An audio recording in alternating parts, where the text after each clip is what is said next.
Good evening, everybody. Hello, hello, hello. Good evening, good evening, good evening. Welcome to another edition of the Beauty in Us Radio, right here on Awesome God Radio. I'm so excited that you guys have taken time out of your schedule to join me for another show.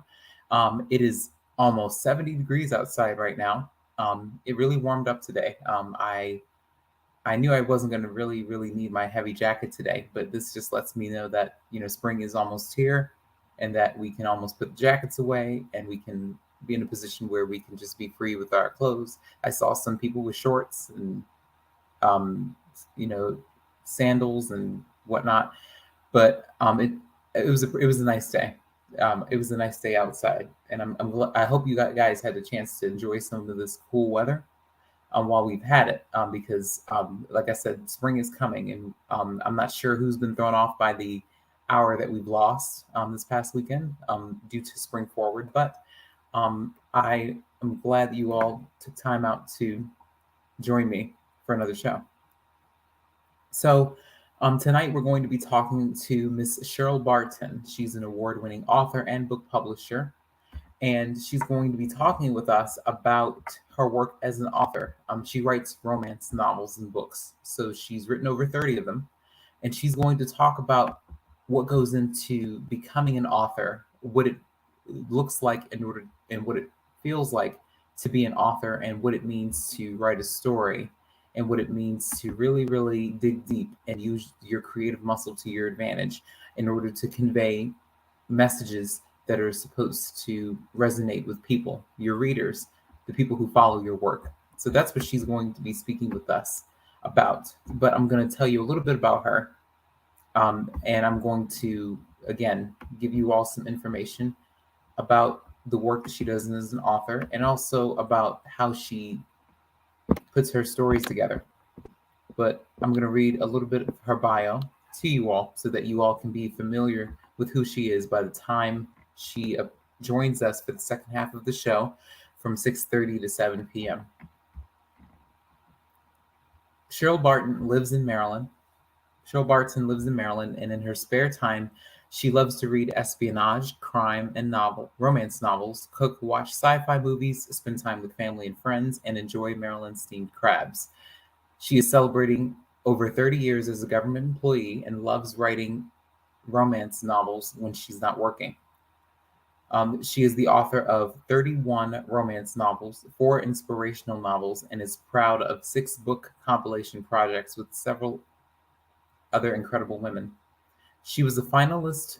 She was a 2019 finalist for the Emma Award given by Romance Slam Jam, and a 2018 finalist for the Literary Trailblazer of the Year award by the Indie Author Legacy Award. And she is a member of the Contemporary Romance Writers, where she currently serves on the board as the secretary. She is also the owner of a small independent book publishing company, Cheryl Barton Publishing LLC, where she has published books by other writers. Now, that gives you a little bit of information about her and what she does as an author and as a person who acts as a book publisher. Let me just turn the light on. It's kind of dark in here. But again, Ms. Barton, I just read her bio. She's an award-winning author and book publisher, and she's definitely made her mark in the book publishing industry, not only by marketing her work, but also by discovering other authors, encouraging them to dig deep and step outside of their comfort zone in order to tell a story and to convey a message in each and every story. And that led me to writersdigest.com, which is the website that I used when I was writing my first book and when I was trying to figure out how to tell a story, how to tell my story. I was trying to figure out how I could use my creative muscles to my advantage in order to convey a message in my story, in order to formulate a book series that can resonate with someone. When Miss Cheryl and I spoke about the work that she does as an author, what we both agreed was that your creativity stems from what you see all around you. Your creativity stems from your upbringing, your foundation, who you are, what you are, and how you identify yourself. So many authors, many people who are looking to be authors, have a very hard time formulating their thoughts and writing them down on paper. A lot of people aren't sure how to articulate that in the best fashion. And when Miss Cheryl and I spoke, we talked about how many people come to us and ask us what we have to write about in order to be successful at writing a book, what we need in order to become a successful author. And we don't really have all of the answers because there's no manual.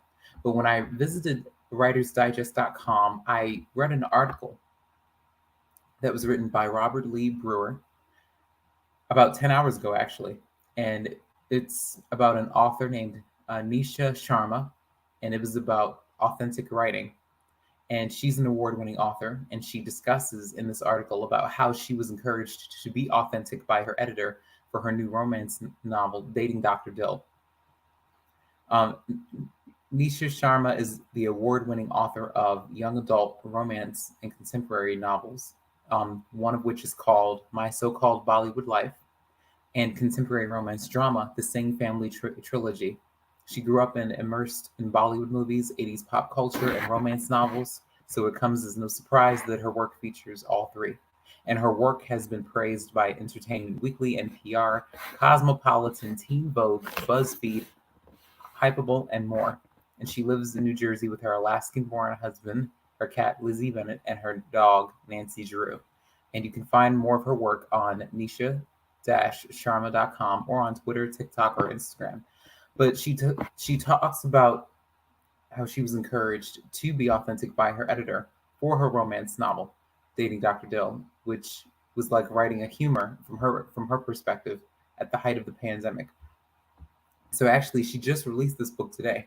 It falls under the romance category, but the previous titles were the Takeover Effect, The Legal Affair, and she says that for her pitch in terms of what the book was about, she says that it's almost like reimagining The Taming of the Shrew about a love of a cardiologist and a soulmate searching lawyer. So that's the way she formulates her thoughts on her book and about what she's written. But again, when I look at Writer's Digest and when I read all of the articles about people who have branched out as authors and as book publishers, I often think about the stories that they tell. And I even make connections with my own personal experience as an author. You know, I'm still trying to navigate through the book publishing industry myself. And I wouldn't consider myself to be an author, but I've had a chance to speak to several authors, successful authors, long-standing authors who have written 20 books, 30 books, some even 40. I've sat down in workshops and I've had a chance to speak to people who write of various genres of books, whether it's a young adult, whether it's fiction, whether it's nonfiction, whether it's Christian-based literature, whether it's romance novels like Miss Cheryl Barton, or whether it's memoirs and filled with poetry. So many people who write have so many different skills, and those skills could cover a myriad of things. But I think that it's important for us to realize that in order to become an author, it takes time, but it also takes patience when you are writing and when you are going through the process. Oftentimes people, again, have trouble formulating their thoughts and ideas about what they want to write about. A lot of people ask me, or any person who is in the book publishing industry or who has written for magazines or who has made their mark as a self-published author, they ask them all the time, you know, what should I write about? You know, what should I say? How should this be conveyed in this book? And we don't really have the answers to all of it. It all comes from your story. But the role of the book publisher, the role of the editor, and the role of the literary agent are very, very different in this process. Oftentimes people expect to be done with the book in about a few months or maybe even in a few weeks. And of course, that's a very, very unrealistic expectation to set for yourself as an author, because again, when you're telling your story, you have to write it down and you have to think about it from the reader's point of view in terms of figuring out what they want to read about, and in terms of figuring out how it's going to help them. When I write and when I formulate my thoughts and when I write them down on paper, I try to be as authentic as possible, but I also try to articulate it in the best fashion, because I do understand that you have different types of readers and you have content that is geared towards helping others, and you have content for your books and for your written pieces of material that people will read and people will critique. So that's what your editor is for. The editor's responsibility um, is to look at the writing and critique it from the author's point of view. Now, as an author, those are the three things that you need. You need an editor, you need a book publisher if you're not going the self-publishing route, and if you want to be an A-list author, you need a literary agent who is willing to represent you. Now, those are the three types of people who are going to be on your team when you are when you're building your career as an author and as a book publisher. Many authors, many people who have book publishing businesses or companies who represent other authors or people who, and oftentimes people who are literary agents, they started out writing. They started out writing for someone or some magazine or some column in a newspaper or some column for a school. So we all have to start somewhere in order to practice and make sure that our skills, our writing skills, are in shape and are up to par before we decide to branch out as an author. Because again, your work is going to be picked apart when you are an author. Your work is going to be critiqued by everyone, not just the readers, but by the people on your team. So this industry can be very difficult to navigate through if you don't have all of the resources that you need in order to be successful and in order to have a long-standing career.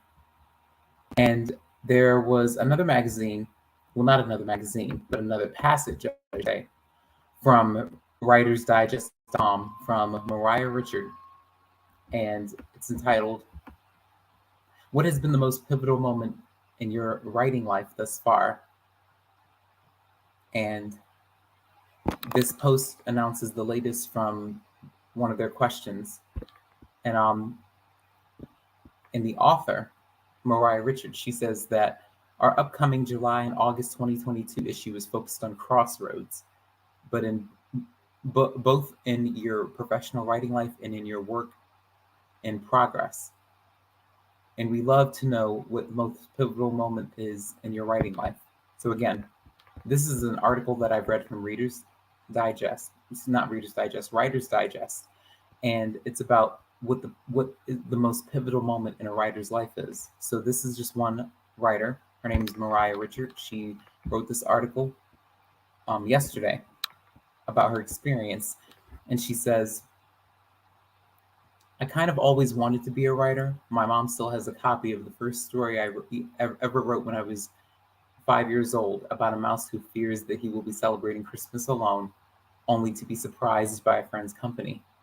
I'd always loved writing, but editing, it's something I fell into. I worked as a student editor for my university's newspaper and held a staff editor position for our literary magazine. But I really loved my job working in our students' center, our student center's tutoring center." Okay, that's a mouthful. But that's where I was able to work with people one-on-one with their writing and show them what was great and what could be improved. I didn't really seriously consider that love until after a workshop during my program. We were reviewing another student's story, one that I really loved, but no one seemed to get what the story was saying. I was frustrated. The conversation got a little heated as I argued with my classmates. At the end of the class, the writer was able to speak to our conversation and say that I was totally on the right track. And after class, the author of the story pulled me aside and asked me if I had ever considered being an editor. "You'd be great at it," she remembered him saying, "and you'll always seem to know what the writer wants to say, even if they haven't quite gotten that on the page yet." And she says that I realized that the editing side of my brain can be a huge asset when it comes to approaching a story during my revisions. I'm able to take a step back and look at it critically, the way I would someone else's work, and use that editorial eye to elevate my work to the next level. So again, this is an article from Mariah Richard. She's another author with who spoke to writersdigest.com, and in her interview, she talked about what the experience was like, not only being an author, but also as an editor. And again, as an author, whoever you are, you're going to have an editor on your team, a traditional book publisher if you're not self-published, and a literary agent. Now, a lot of people get really, really confused about what the roles are for a literary agent, a book publisher, and an editor. So I just wanted to clear that up a bit. I wanted to talk about it from an editor's point of view. And again, just like she stated in the article, an editor's responsibility is to critique the passage, the article, the text, the story, or whatever the written material is. The editor's job is to look at it from an author's point of view and critique it from that standpoint. But a literary agent, on the other hand, is an agent who represents writers in their written works to publishers, theatrical producers, film producers, and film studios, and they also assist in the sale and local deal negotiations.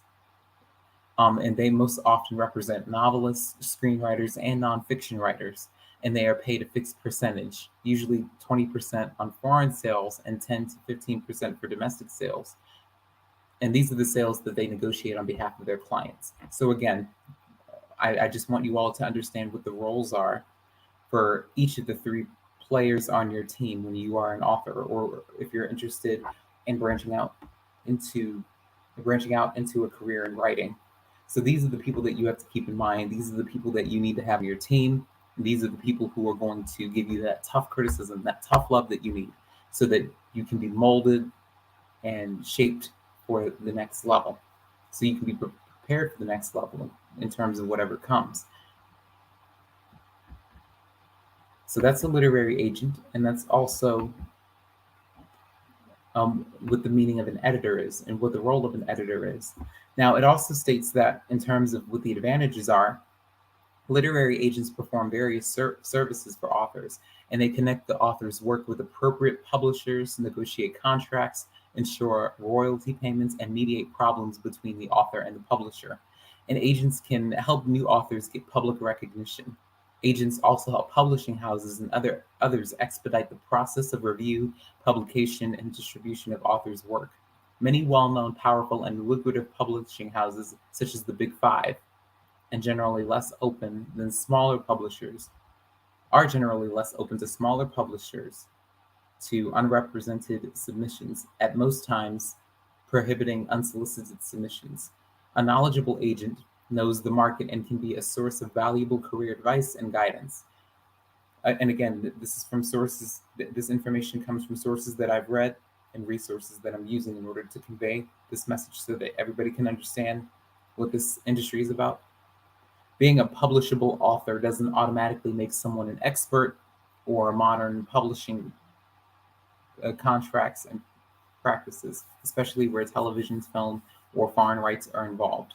And many authors perform to have an agent handle such matters, and this prevents straining the author's working relationship with the editor with the disputes about royalty statements or late checks.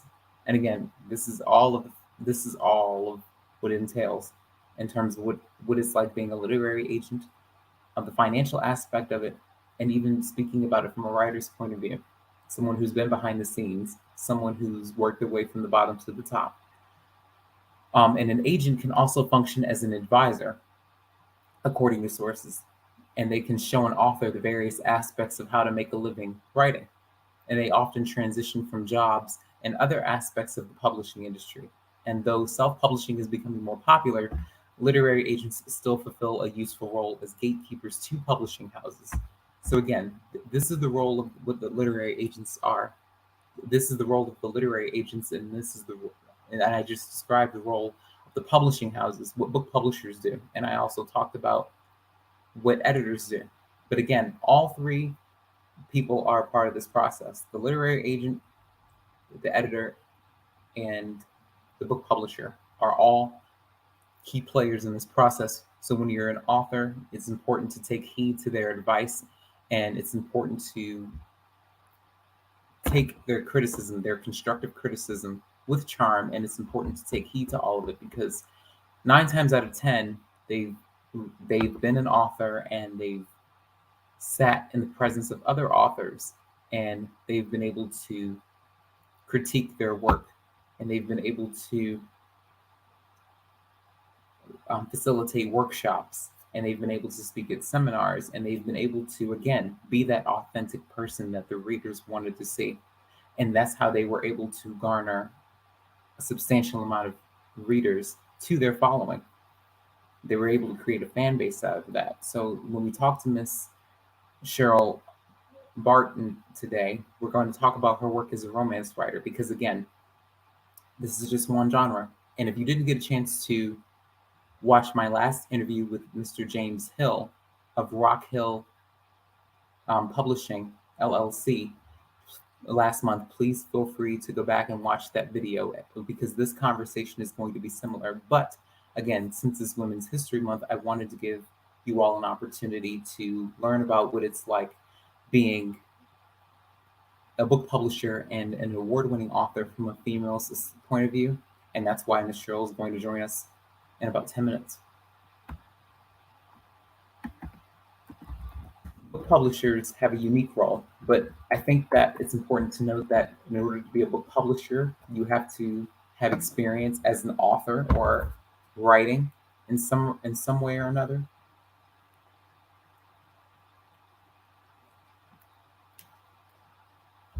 It's hard to manage what you don't understand, and that applies to different areas of our lives. But in this case, when we talk about becoming a writer, becoming a book publisher, it's very hard to publish books when you don't understand what the genres are. It's very difficult to publish books when you don't know how to write one yourself.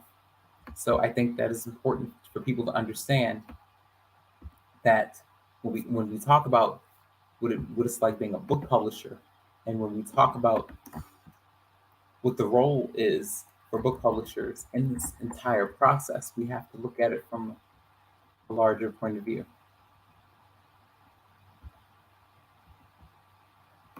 Now, let's see.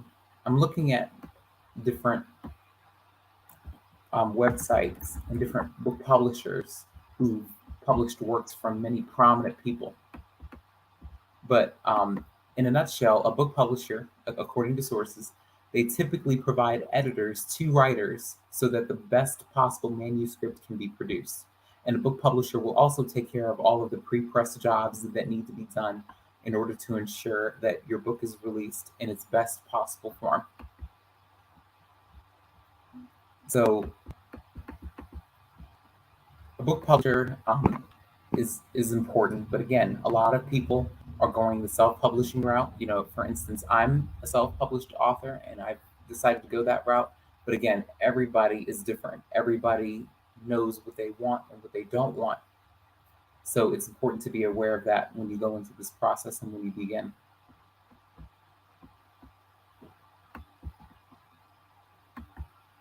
A book publisher will work with a graphic designer to produce a cover for the book with a number of editors to make sure it is free from typographic errors, an editor to help smooth the prose itself, and a layout artist to build attractive and readable pages, and many other people.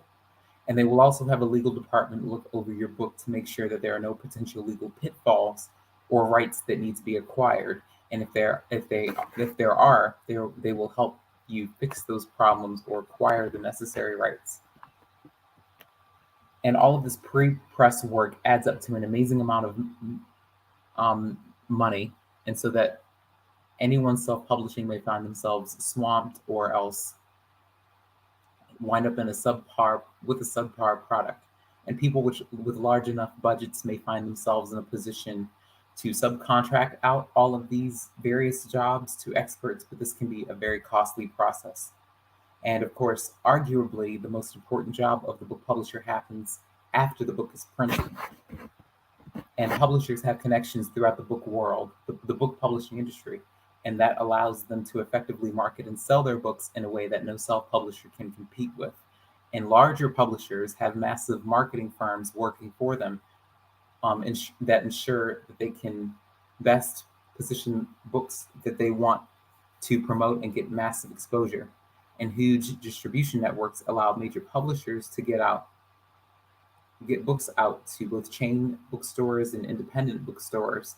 And large print runs can keep costs much lower than the small printings. And again, I'm reading from a passage of, and I've gathered a lot of sources for tonight. In the end, self-publishing is an excellent choice for many writers who want to see their work in print or who want to delegate themselves to the many facets of book production and selling. But the book publisher remains a nearly necessary ally for those who want their books to make it big. So again, this is a little information that I wanted to provide you guys about what the book publishing process was like. But since she's here, I'm going to add her to the stream.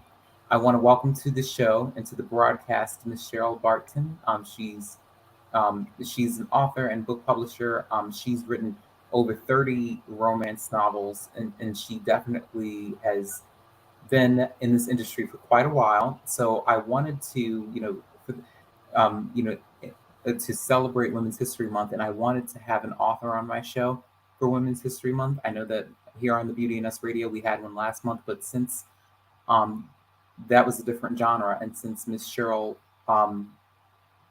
writes romance novels, and she represents authors who write inspirational stories and whatnot, I wanted to have her on so that she could talk about that experience, and so that she can definitely educate the listeners about what the book publishing process is like and what being an author is like. Because Ms. Cheryl, you've had the privilege and the honor to be an author and a book publisher. So you've had the opportunity not only to write your own books, but also to publish works from other authors. And like I was explaining to the audience in the first half of the show, it's very important for people to understand what the roles are in terms of what being an author is like, what being a book publisher is like, what the role of an editor is like, and what the role of a literary agent is like if you want to be represented, if you want your work to be represented. So could you tell us a little bit about, what made you want to become an author and how you got to where you are? I'm sure. Thank you. And good evening. Good evening. Thank you so much for the opportunity. Just want to make sure you can hear me okay. Yes, Okay. I can hear you. Yes. Okay, just wanted to check to be sure. So as you stated, yes, I am an author, and I have many books out there in the romance and the inspirational genre. I love writing. I do have. It's actually over 40 romance and inspirational novels. I had to go back and check myself to make sure I was close to what the number was when I came on your show today. But that also includes romance novels. It includes inspirational novels. It includes a compilation project that I pulled together where I brought other women together on a platform, and we wrote passages of inspiration, poetry, life lessons, testimonies, in a series that we called a One Sister Away, encouraging words from one sister to another. So I have enjoyed writing. And as much as I've enjoyed writing, I have also really enjoyed publishing. I've been doing that since 2013 as well. A friend of mine, I want to say 2015, took a leap of faith with me. I know that his wife knew that I was putting novels out for myself, and she reached out to me one day and said, "Hey, I think my husband and I want to put together this book to celebrate our 25 years of marriage. Can you help us do that?" And that was my very first time doing something for someone else. And it was a struggle. It wasn't easy, but it gave me the idea to continue on with that and helping other people as well. So the journey to becoming an author as well was not an easy one, and it wasn't sort of a lifelong dream. I didn't have a lot of people say I've been writing since I was little. I can't say that I've been doing that. I've been reading since I was little, but I didn't start writing until around actually 2010, 2011. In 2010, I lost my oldest brother, and that was a really hard time, and a lot of feelings got bottled up. And I discovered writing to release that. It became therapeutic for me.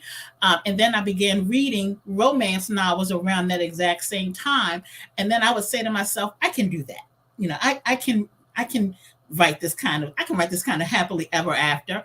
And so I decided to give it a try by taking a class on creative writing. And I did really well with that. And my project at the end of the semester turned into a full book. That was my first book. It was called Bachelor Not for Sale.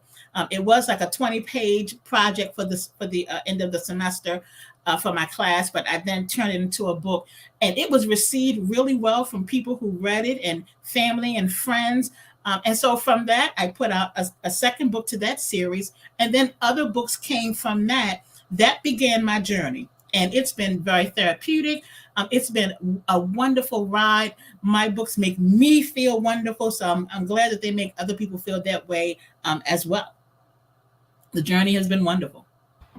Yes, absolutely. And you mentioned something that I think is very imperative.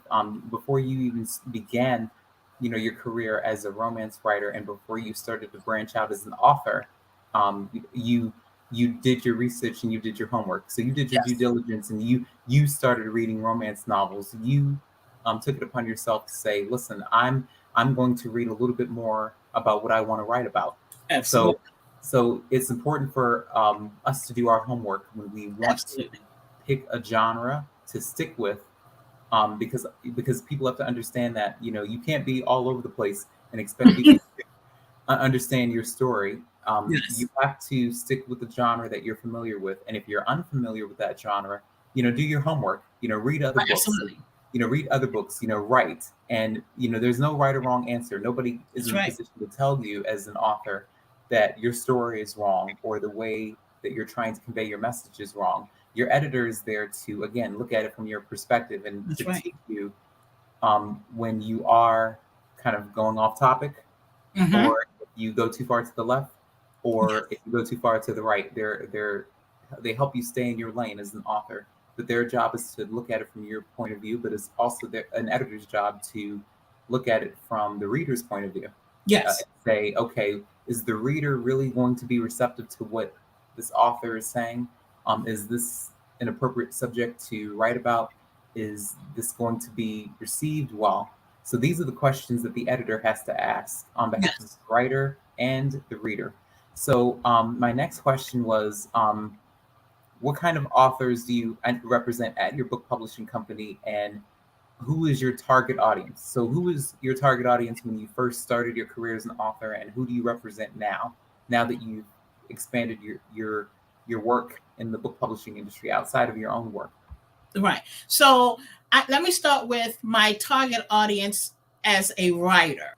And that was anyone who loves romance on any scale, on any level. I know romance is a genre, but there are subgenres under that romance genre. So I don't just write, someone said, what kind of romance do you write? I'm at both ends of the spectrum. I write Christian romance because, everything is not about the adult level of romance. But for Christian romance, it is finding the love of God and the path that He has for your life when it comes to loving yourself before you love someone else. And then there's other levels of romance when you get into, the man woman, that kind of romance. So I'm at the Christian romance, but I also go to the spicy romance end as well. So again, find your lane. I did my research by reading hundreds and hundreds and hundreds of romance novels. I think I mentioned to you, if anyone were to ever see my library downstairs, the number of books that I have, especially romance, is astronomical. It is huge. And so, but yes, I did my research, and that's something I tell anyone else who approaches me about they want to write a book. And they'll say, well, what should I do? What kind of advice can you give me? The first one is write the book. It's nice that you have an idea and you want to write a book and ask me, can you publish my book? My first question is, did you write the book? Write the book. Do your research, study about the subject or the topic that you want to write about. So the audience for the people whose books I have published, who I've worked along with, it's a variety. I have a pastor of a church who wrote a book called Maximize Moments, and I published that. And that's about, giving tidbits of inspiration for your daily life. I have a Dr. Kyle Berkeley. I'm working on his. I will be working on his second book soon. He wrote an urban fiction because that's what he was interested in. I have another person who wrote a book called oh, her book just went out of my head. But she talks about just being an inspiration to other people. So it really depends on what you feel you want to write about. I try not to tell someone what to write. I want you to come to me and tell me what you're feeling, what you're living. One of the things I mentioned a lot of times to writers is taking a little bit of an excerpt from a movie. Whoopi Goldberg played in the movie Sister Act 2.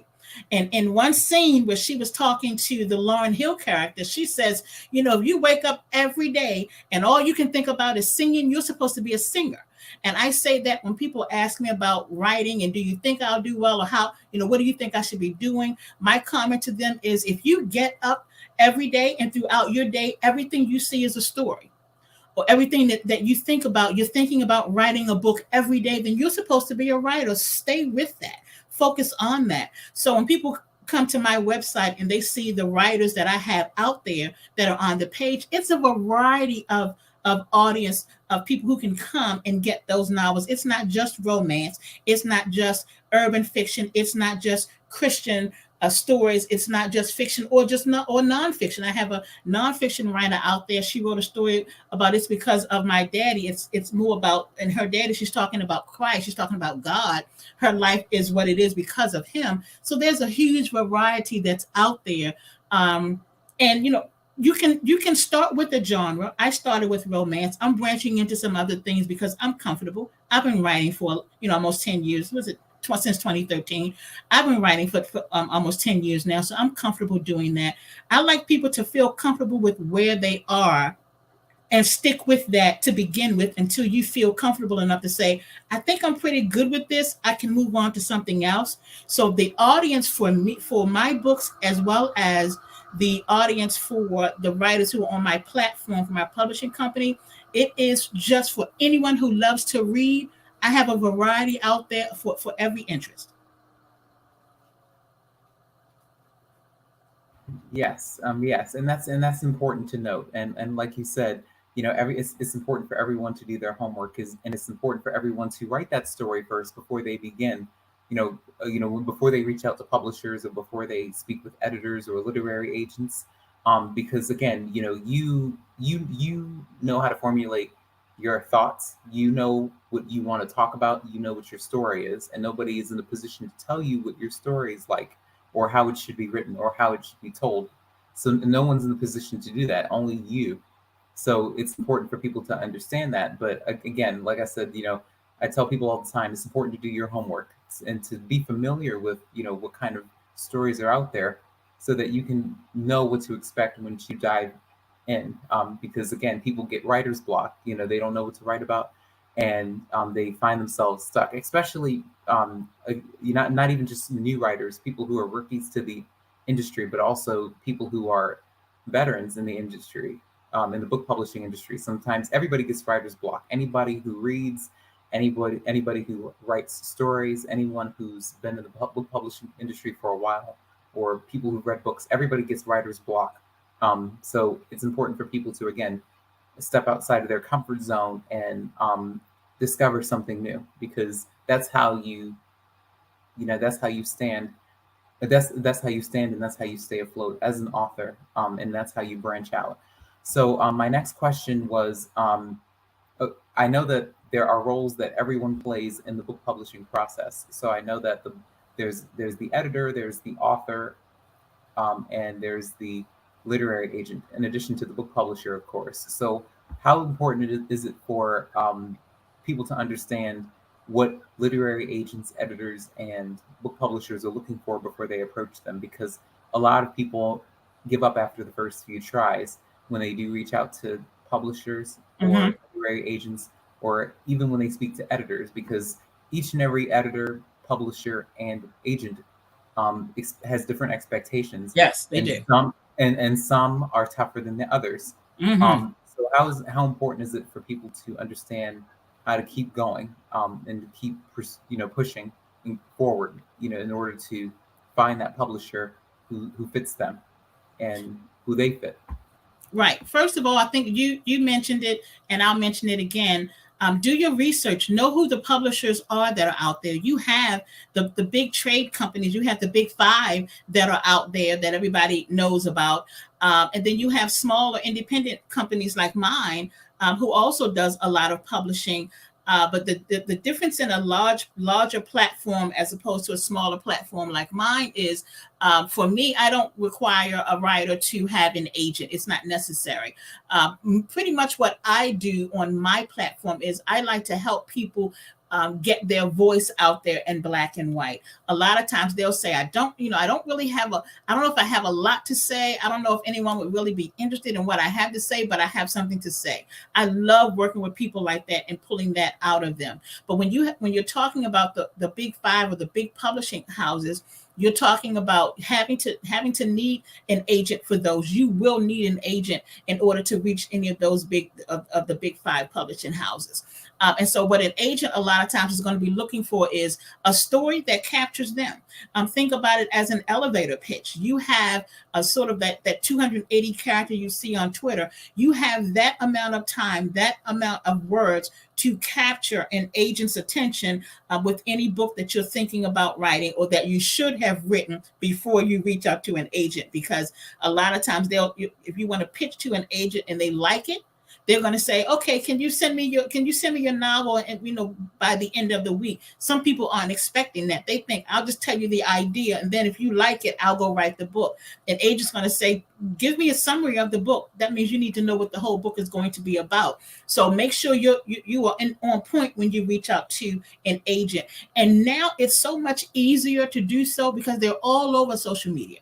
There are pitch sessions that are happening all over social media all the time. You can go to Twitter and type in hashtag pitch wars, and you'll find a lot of different agents and publishing houses will have pitch sessions from 8 to 8 on a given day and tell you have 280 characters on Twitter to pitch me your story. And then I'll let you know if I'm interested.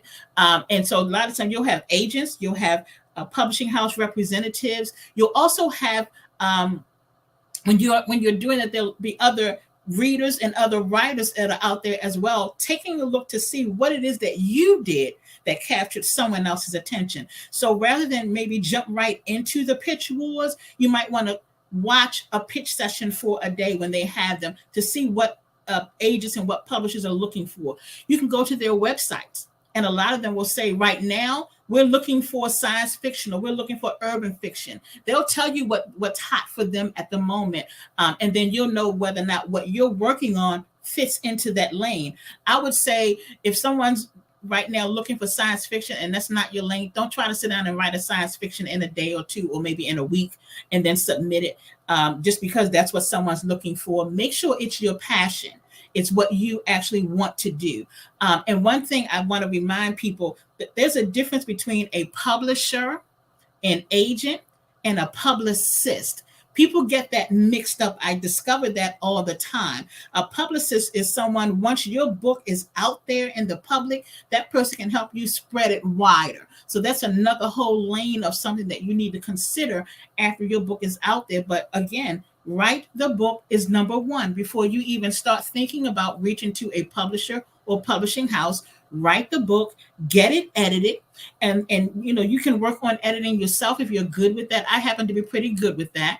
Some people are really great at that. Reach out to they're on social media as well. It could be someone that you know. It could be asking a family member or a friend to read it to see how it flows for you. You want to make sure structurally you're looking at a story or a book that when I go from the beginning, it flows all the way to the end. If you have a story or something simple as you're frying an egg, you're doing a cookbook and you're trying to teach someone how to fry an egg, you're not going to start out with the egg being in the pan already. You're going to start out with, here are all the things you need to have in place so that we can then start making this egg, and then eventually the egg will be in the pan. You want to be sure when someone's reading what you have, they can go from beginning to end and see it all come together. So, agents and publishers are looking for that. They're looking for that next great story, not a repeat, of what's out there, but something unique, something that's you, something that they can read and say to themselves, this person put their everything in this story. Even if it takes you 5 years to get it together, when they get it, they will say, oh, I can tell you put everything that's within you in this. This might be something, it's not going to be perfect, but hopefully it'll be good enough that they will want to take a second and possibly a third look at something. Yes, this is very informative, and like you Awesome. said, it's very it's good to hear because again, a lot of people they can oftentimes get frustrated about the process when they feel like they're being ignored by agents, or they feel as though editors are being too critical, or if they feel like book publishers are not providing them with any type of recognition. It all starts with your story and how it's written. And again, no one can tell you how to write your story, but it's important for you to understand how your story flows. And it's important for you to understand that, everyone's looking for something different. And I tell people all the time, there are some people who are just tough. Some publishers, some agents, and some editors are just really, really tough. And they may not be for you. But again, you have to figure out who is willing to adapt to your style, and Mm-hmm. who's willing to be flexible enough to Right. represent you and to critique your work, because you have potential. There's someone out there that can see your potential with what you write, but you just have to find the right person. And I say all the time, Dr. Seuss, he went through 27 different That's publishers right. before Mm-hmm. he became a world-renowned author, and his That's right. books have been adapted into movies. So, everybody goes through that rejection. And I know we talked about that, yesterday. Everybody Mm-hmm. goes through that process of being rejected, but it's Yes. important not to take it personal, because again, you Mm. just don't have what they're looking for. That's right. But it doesn't mean that you suck. You That's know, right. Right. That's right. That's right. it doesn't mean that you suck. It just Don't means give you up. just don't That's fit the right. mold they're looking for. Oh yeah. So I have to ask this: who's your favorite author? Definitely not a romance author, so I'll start with that. My Yeah. favorite author is Stephen King.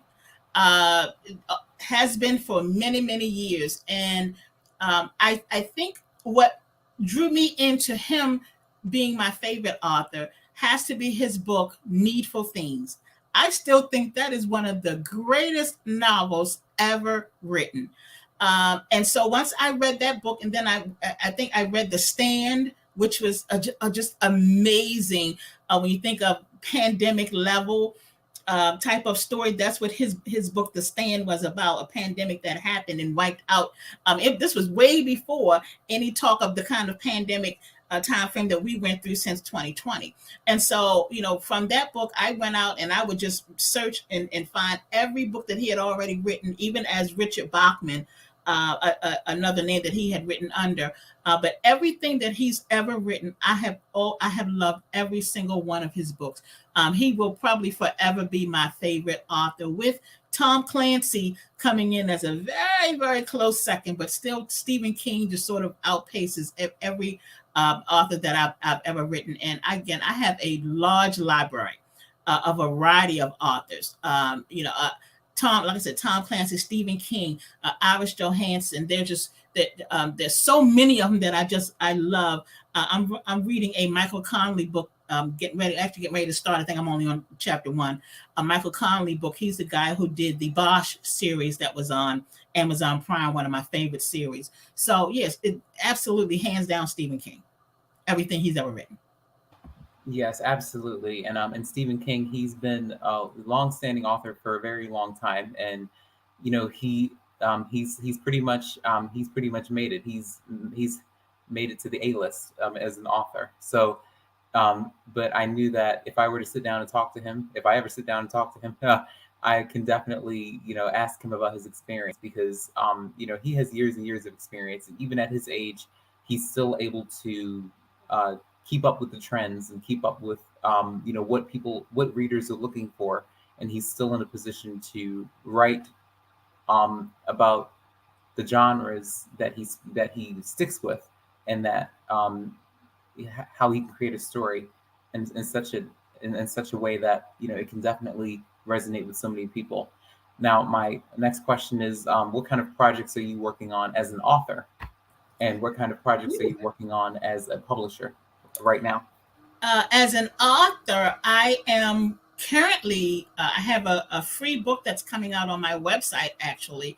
The end of this week, I had to go back and read it again late last night. So I'm just about getting that out there called The Sweetest Revenge. So I'm finishing up with that.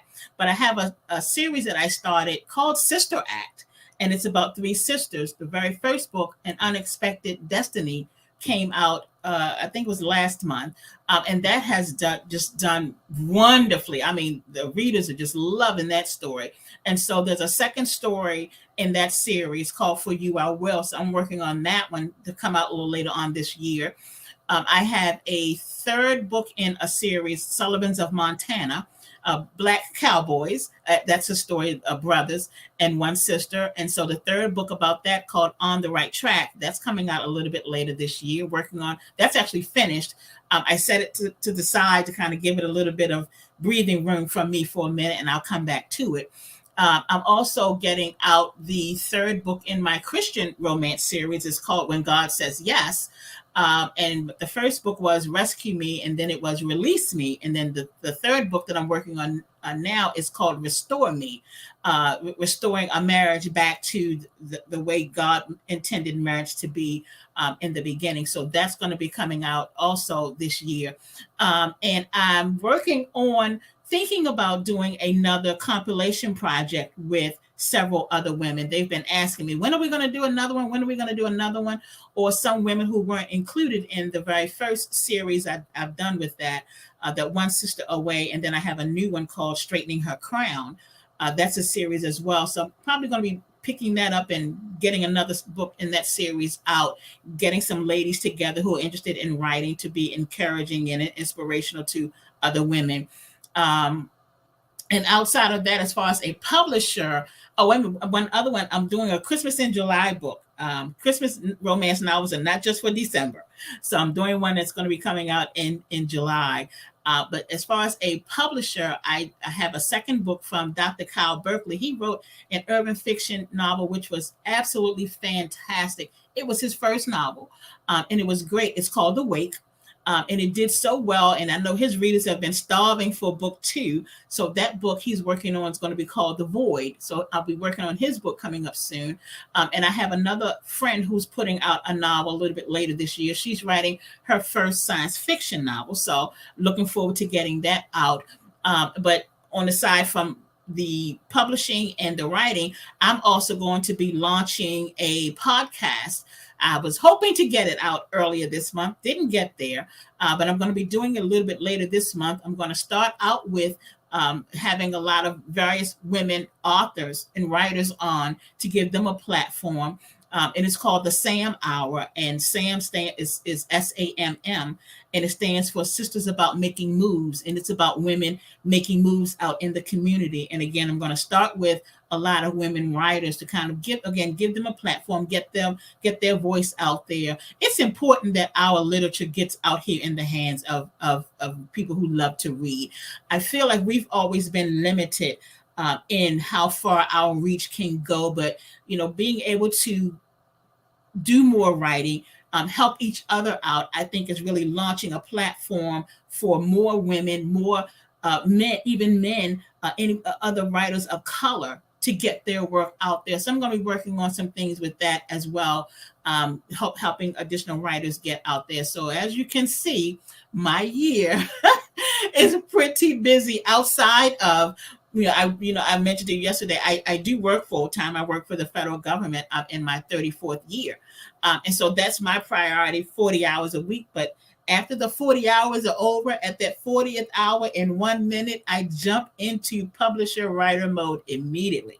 I switch from one computer right over to this computer and I start getting things done. So I look forward to getting many, many more books out there. People love to read them. And as long as they love to read the books that I put out there, I'll continue to write them.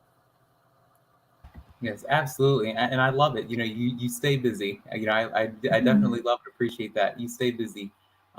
Between the day job and between your book, your job as a book publisher and as an author, like, and it's very good. And people really have to read more inspirational stuff. It's important for people to listen to inspirational platforms like these, and it's important for people to read about it, listen and read about it, because I mean, you can read a happily ever after story and feel good, and you can also listen to some inspirational material. And I like how you mentioned that, many people of color, and in this case, many women of color, their stories aren't really recognized as often as they should be or could be. So it's important for women like you who are doing the work behind the scenes and who are women like you who are representing your community. It's important for that to be recognized to the fullest extent. So my next question, my last two questions before we wrap up the show is: what advice would you give to up and coming authors, and how can the listeners connect with you if they're interested in learning more about the work that you do, or if they want to pitch a book to you, or if they have any questions about um, how to contact people within this industry? Okay, sure. The first bit of advice I always give, and I mentioned, write the book. That's number one. Number two, don't give up. There are always going to be naysayers. There are always going to be rejections to the left, rejections to the right. And it's okay, but you have to keep in mind as a writer, no one can tell your story but you. You said the same thing. No one can do that. Don't let someone else dictate what your narrative will be. If you never get your story out there, then you missed an opportunity to reach, even if it's one person. You missed that opportunity to bless someone else's life. I love getting the emails from my readers, and they say, "Oh, this just, I couldn't put it down. It was wonderful. It was great. I could relate to this. We're all looking for our Adonis, to come in and whisk us off or throw us over the shoulder and whisk us off to a wonderful life." That I love getting great feedback, from people who really love the stories. So you never know who's watching, you never know who's reading. And if you reach out to someone and they say, "Oh, I don't think that's going to work, that's not for me," then talk to someone else. If that doesn't work, talk to someone else. If that doesn't work, then talk to another person. There's always an opportunity to do more than just let one person or two dictate what your next step will be. I'm always open and willing to talk to anyone. That's just who I am. And so, if anyone wants to connect with me, I have my platform as an author is different from my platform as a publisher. I keep them separate. So, I have two different web pages. Of course, I'm on social media. I have YouTube. I'm on Instagram. I'm on Twitter. I'm on Facebook.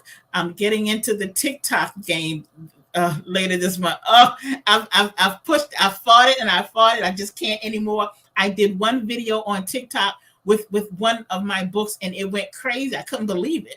And I noticed the difference in the sales. I'm like, okay, then I'm going to do that. But I would say if anyone wants to reach to me about whether it's writing or about publishing, my website for my writing is www.cherylbarton.net. So it's just my name.net.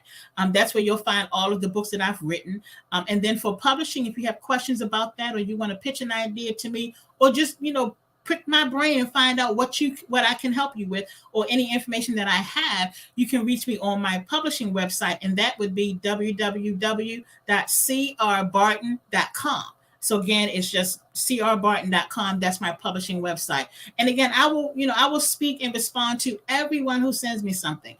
Because again, my whole goal is, if I can help you, I'm open to doing that. Even if it's not me publishing your book, if I can help get you the information on publishers and some agents I know, or some editors that I know, I will absolutely do that, just to help another person out. That's what this is all about. We are all in this together. I believe in that. Yes, absolutely, and 100%. You're exactly right.